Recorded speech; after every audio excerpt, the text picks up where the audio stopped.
धर्म के विषय में सब विचार करते हैं, कोई अपने ही धर्म के विषय में, कोई अन्य के धर्म के बारे में। किसी के अधर्म को लेकर चर्चाएं होती ही रहती हैं। कोई भी ऐसा नहीं है जो धर्म के विषय पर विचार ना करता। किंतु वास्तव में धर्म है क्या? क्या कोई ये समझ पाया है? धर्म मनुष्य को दूसरे मनुष्य के साथ, समस्त सृष्टि के साथ सुख से जीने का ज्ञान देता है। यही कारण है कि किसी धर्म के स्थान पर मनुष्य को सदा ही शांति प्राप्त होती है। क्या यह आपका अनुभव नहीं? अर्थात धर्म मनुष्य के सारे संघर्षों का नाश करता है।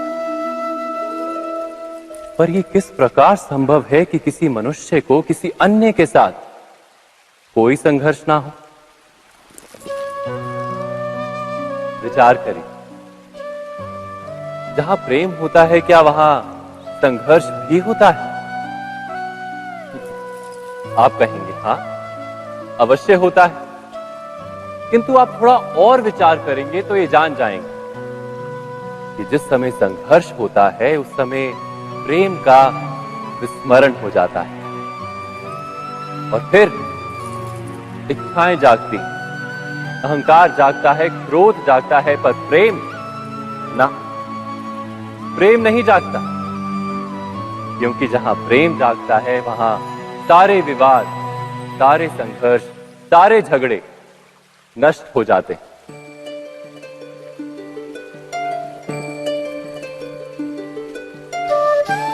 यदि ऐसा ही प्रेम सारे विश्व के लिए जागे तो केवल मनुष्य नहीं, पशु पक्षी के लिए, घास के तिनके के लिए भी यदि हृदय में प्रेम हो तो क्या कोई क्रोध का कारण रह जाता है? नहीं ना। एक व्यक्ति के हृदय में दूसरे व्यक्ति के लिए जो प्रेम का भाव होता है, वही प्रेम भाव समस्त सृष्टि के लिए हो तो उसे करुणा कहा जाता है। करुणा अर्थात सारे विश्व का स्वीकार, सबके लिए केवल प्रेम और कुछ नहीं, कहीं किसी के लिए कोई विरोध नहीं।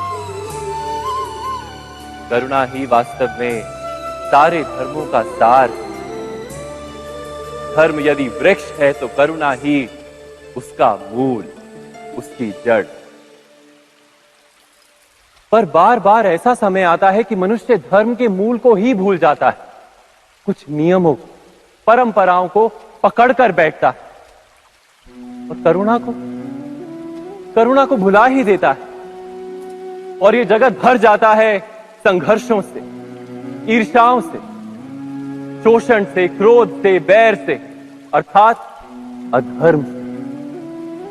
और तब परमात्मा को अवतार धारण करना पड़ता है मनुष्य को वास्तविक ज्ञान देने के लिए। महाभारत की ये कथा भी ऐसे ही समय की कथा है जब कुछ लोग परंपराओं को धर्म मानकर जीते थे और दूसरे अधर्म से भरे थे।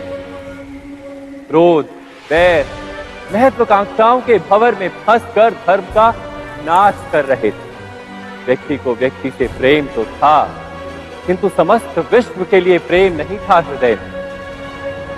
जगत में करुणा नहीं। इसी कारण से मैंने अवतार धारण किया।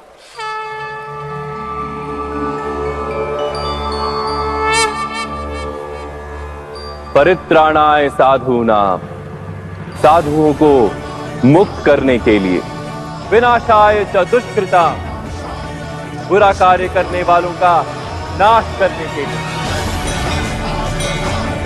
धर्म संस्थापनार्थाय, धर्म की स्थापना के लिए मैं वासुदेव कृष्ण प्रवेश करने जा रहा हूं महाभारत की इस कथा में।